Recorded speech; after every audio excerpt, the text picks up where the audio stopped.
What's going on? In today's video, I'm going to show you how I go about mastering songs on the Tascam 424 Mark III Portastudio. It's a simple process.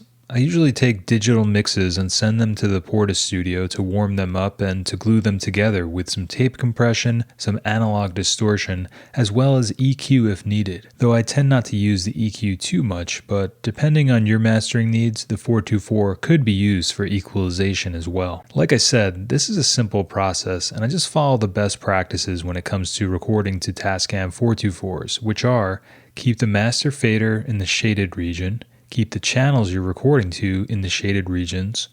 The switches are set to mic line. The trim knobs are at 12 o'clock, but that depends on how much gain and distortion you want and how you want to set your gain staging. I'm going for a relatively clean mix, but I want to, again, glue it together using the Portastudio. We need to set the channels to record, and if you're doing a 2-channel stereo master, you're going to need to record to 2 channels like 7/8, 1/2, 3/4, etc. I like to keep the tape speed on high and the pitch control all the way up. The reason is, the higher the speed of the tape, the less noise we'll have when recording. So right now I have the song playing through the Tascam Model 12 into the Tascam 424.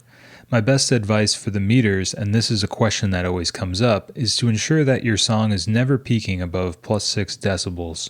It's okay if the meters are peaking at +6. I found that to be ideal on this machine, but the best thing to do would be experiment with your machine and do a couple test runs.